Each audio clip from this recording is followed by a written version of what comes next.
mi pueblo, dijo el jornalero al amo. En la plaza de mi pueblo, dijo el jornalero. En el qual me va fer gran part de la informació i va fer la investigació en la qual es va trobar l'acte de l'Ajuntament de l'any 37 en el qual es canviaven els noms dels carrers, que explicarem com i per què es va fer. Val? També estan així Irene i Borja, que han sigut els que han anat col·locant les plaquetes, que han anat col·locant aquestes plaquetes que tenen un QR, un enllaç per anar a la pàgina web del fòrum, i també estic jo, que he col·laborat en la web del fòrum, col·locant els textos i preparant també un poquitiu la ruta. És a dir, és algo que té molt de treball i per tant mostrar gratitud a la gent que ha participat, que és molt important. ¿Vale? Segon cosa, el per què d'esta ruta. ¿Vale? Primer, cal tindre molt en compte el que són els noms de carrer. ¿Vale? Va ser la comunitat. ¿Vale? Llavors, mireu, històricament, des de l'edat mitjana, els carrers tenien nom, però no era un nom oficial. Els carrers tenien un nom que venia del santoral o dels noms d'oficis. Per exemple, a Cocentaina conservem un carrer, el carrer Calderers, que ens indica que segurament a l'edat mitjana o en altres els noms dels carrers de Muro i tots els noms del santoral serien substituïts per noms de persones rellevants de l'època. En aquell moment molta gent pensava que no podia una religió en concret, una confessió religiosa concreta, l'Església Catòlica, donar-li nom a tots els carrers. Era una forma d'apropiar-se l'espai públic. ¿Vale? Per aquest motiu, en l'època de la Segona República, que van fer bandera del laïcisme, es voldria canviar el nom de carrers del Santoral per carrers de persones rellevants. Per un ermità del segle XIV, que el dia que feia miracles tenia visions i demés, un personatge prou curiós, però durant l'època de la Segona República va tindre el nom de Laro Caballero. Laro Caballero va ser un important dirigent de la UGT i del PSOE. És un personatge que encara és prou polèmic. Encara és prou polèmic sobretot per els discursos que feia. Si llevo discursos d'ell, alguns discursos són molt exaltats. Això és degut a un motiu. En els anys 30, en les eleccions de la Segona República, el PSOE d'aquella època tenia que competir amb partits d'esquerra revolucionària, per un costat del PCE. D'altra banda, tenia que intentar aconseguir que molts obrers que simpatitzaven amb l'anarquisme anaven a votar. Moltes vegades els anarquistes no votaven, i això és un problema molt gran. Sembla que les eleccions de l'any 34, les que va perdre el govern republicà reformista,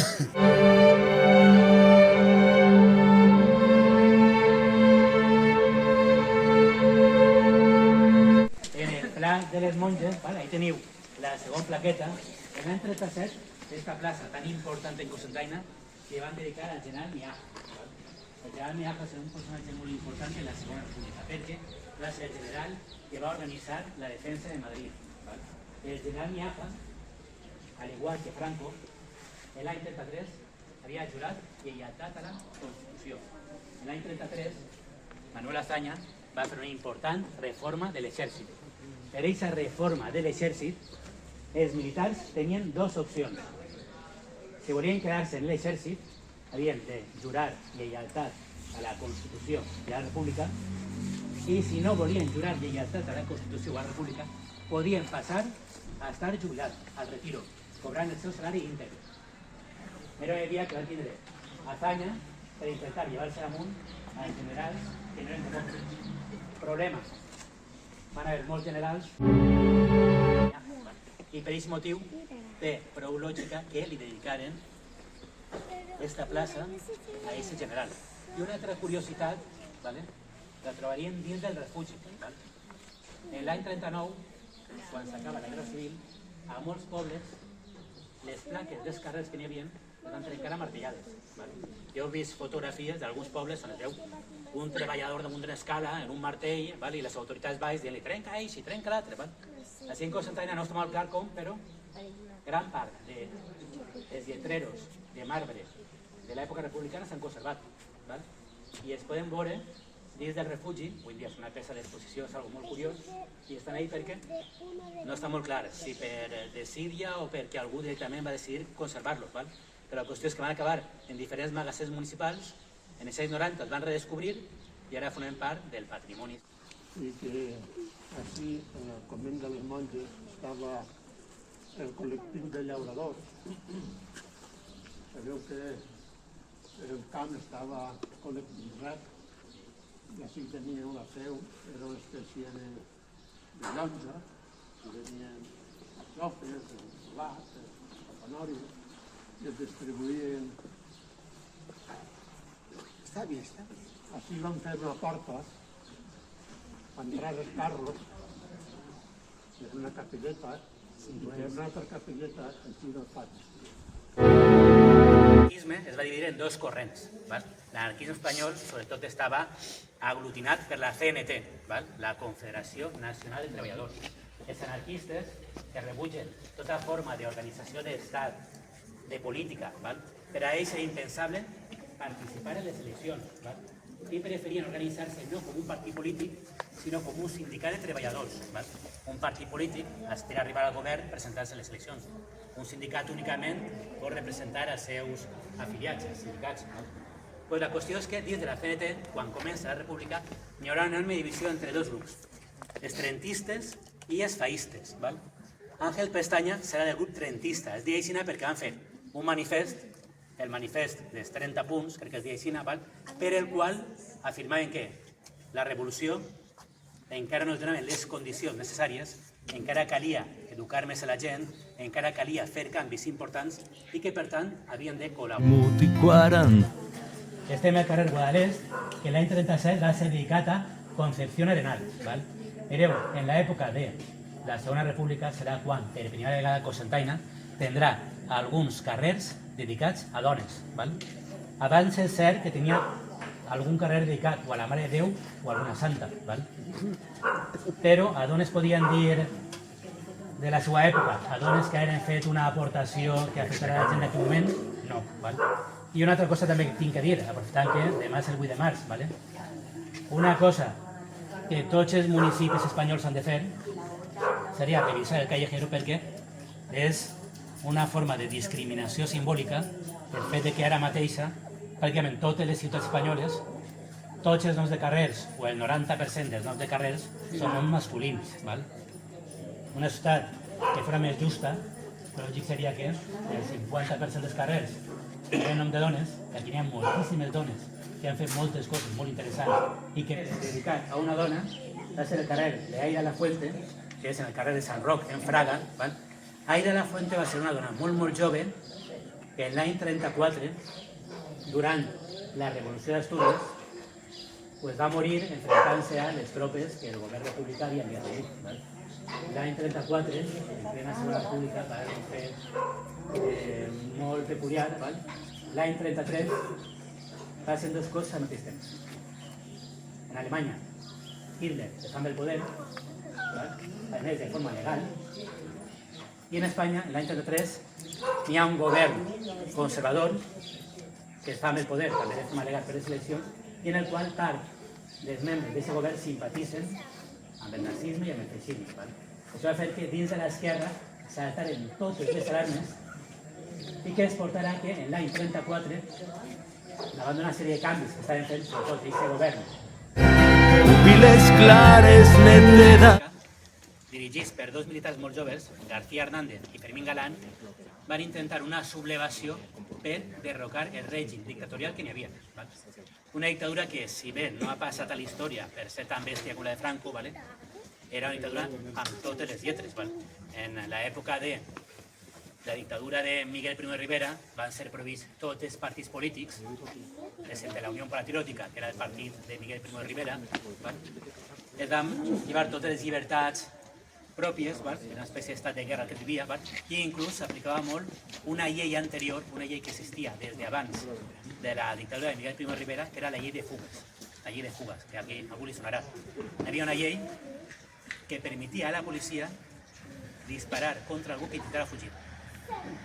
Durant l'època de la dictadura s'aplicaria per a assassinar la gent. Aquí molt llarg.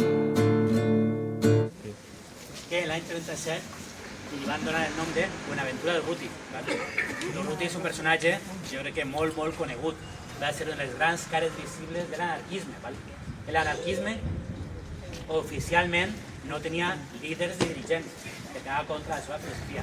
I encara així, alguns membres de la CNT arribarien a fer-se molt famosos i molt coneguts. Bonaventura Ruti, junt amb Joan Oliver, Francisco Ascasos, formaven part d'un grup que es va dir Los Solidarios, que feien accions violentes en els anys 20 i 30 a molts llocs, sobretot molt a l'estil, podríem dir, Robin Hood, de robar los ricos para dar a los pobres. Van ser uns anarquistes que feien molts atracaments de bancs i assalts de, podríem dir, contra empreses. I els diners que recaudaven molt sovint es donaven o bé a associacions obreres. 3 o 4 de més. Però tots els demés són molt moderats. Podríem dir que podrien ser burgesos, intel·lectuals, que eren, en fi, cristians, catòlics, en la missa, i eren moderadíssims, que no tenen res que veure amb aquesta estigmatització que s'ha fet de la república. Anem alerta en això quan veiem, perquè encara continuen existint així en les redes socials. Estan estigmatitzant encara la república. I així és una mostra evident que no, que era una república moderada, molt moderada, una república burgesa. Coses que li han negat, jo vinc d'un silenci antic i molt llarg. Jo vinc d'un silenci que no és resignat, jo vinc d'un silenci que la gent romprà. El dia 9 de juliol perquè era el moment en el qual la majoria de republicans consideren que han aconseguit parar el cop d'estat. El cop d'estat realment va començar en Àfrica, en les colònies d'Àfrica, el 17 de juliol. I el 18 és quan arriba a la península. I és quan, durant unes hores, sembla que van estar a punt d'aconseguir fer-se amb el control de tot el país. Però entre el 18 i el 19, a moltes ciutats, molts enfrontaments, i s'aconseguiria de tindre el cop d'estat. Per aquest motiu, este carrer en el que estem es va dir carrer 9 de juliol. Una altra cosa curiosa, que també entronca el que estàvem dient de que el règim republicà era més moderat del que s'ha fet creure. El carrer Pintor Nicolás Borràs va conservar el seu nom l'any 37. Nicolás Borràs Falcó, un important pintor renaixentista de Cocentaina, era un frare que es dedicava a calles, en aquella època era una escola, i durant la Segona República va ser transformada en l'escola pública Francesc Ferrer i Guàrdia. Igual algú coneixereu a Francesc Ferrer i Guàrdia. Francesc Ferrer i Guàrdia és un personatge molt interessant. Era un intel·lectual anarquista que després del final de la Primera República es va exiliar a França. En França va aconseguir treball com a preceptor d'una dona molt rica que no havia pogut estudiar, una espècie de professor particular d'ella. Aquesta dona, al morir, li va deixar la seva fortuna a Francesc Ferrer i Guàrdia. I Francesc Ferrer i Guàrdia va invertir aquests diners en construir una escola en Barcelona. Però no una escola normal, una escola moderna. Ell tenia unes idees per a l'època molt avançades en pedagogia. Primer, en la seva escola es feia coeducació. Xics i xiques estudiaven exactament el mateix i en la mateixa aula. Encara que alguns afirmaven que això portaria a mil i una immoralitats, no era així. Xiquets i xiquetes estudiaven junts colze al colze. Segon, estava prohibit el plàstic físic.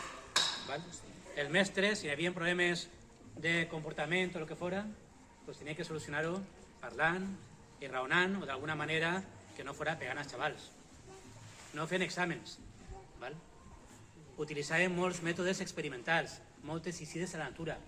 Intentaven portar a intel·lectuals coneguts. Francesc Ferrer i Guàrdia tenia avantatge de que coneixia molta gent del món de la cultura i podia portar la gent molt interessant a la seva escola, que inclús li feien llibres. Publicava un boletín, una revista que es difundia per tota Europa. A tota Europa s'havien fet escoles modernes. Francesc Ferrer i Guàrdia, a més, era pacifista. En 1909, per una sèrie de circumstàncies, pels casos, junt amb Urruti, junt amb altres, formava el grup de solidaris, que era un grup anarquista molt important. I Francisco Ascaso era un dels grans líders de la CNT en aquella època. el carrer ara on estem també, en este racó, tenia el nom de Fernando de los Ríos, que va ser un dels fundadors, un dels membres importants de la Institució Lliure d'Ensenyança. La ILE, també a començament del segle XX, en Madrid, va ser una escola que volia modernitzar l'educació des d'un punt de vista laic i krausista, una filosofia humanista europea que estava de moda en aquell moment. I allà, seguirem el carrer, arribaríem al carrer de Dolores Ibarruri, la passionària, que va ser una de les primeres, crec que va ser la primera dona en Espanya que va ser dirigent d'un partit polític, va ser secretària general del Partit Comunista, que també va ser la primera dona en Espanya que va ser candidata a presidenta de govern i que va ser un personatge mític durant tota la Guerra Civil. En gran part quan, al començ de la guerra, el govern republicà abandona la ciutat de Madrid, s'estableix en València i ella es va quedar allí, podien dir, animant a la gent que estava defensant la ciutat. Un dels moments més simbòlics de la transició, la tornada a la democràcia, és quan tornen a Espanya Dolores Ibarruri, la passionària, i Alberti, que queda tornant a Junts. Alguna pregunta? Sol dir el nom de plaça de la República, i és també passar el mateix. Hem passat per davant del carrer Sant Llorenç, que va ser el carrer de José Sánchez Banús, un metge que va ser diputat en aquella època i va ser un dels que va promoure la llei del divorç. Així al cantó, en este d'ací, tenim el carrer Sant Cristòfor, que seria el carrer de Julio Álvarez del Valle, un polític molt important d'aquella època, que va estar així, va estar en la inauguració de l'Hospital Socorro d'Alcoi. Julio Álvarez del Valle també va ser molt important en l'època de la postguerra, va estar exiliat i inclús va estar en l'època de transició al final del franquisme implicat en el sorgiment del SRAPO, crec que va ser el SFRAP, del FRAP, ¿vale? Era el referent del FRAP. Sí, és un personatge que durant molt de temps i que tenia molt de prestigi en els anys 30 i per aquest motiu li van dedicar aquest nom. Seguim i acabem en la plaça del Pla de les Monges, ¿vale? Podria haver fet la ruta d'una hora només, ¿vale? Després de la guerra va ser assentat vertical.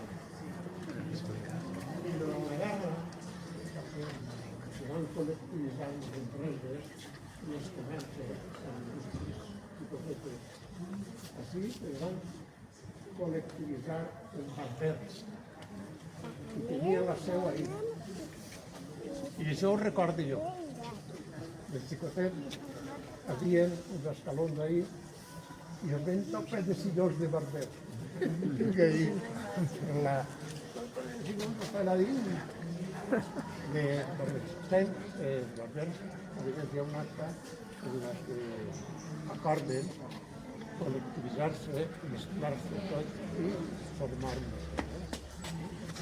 I, bueno, no sé si allà estava o no estava igual.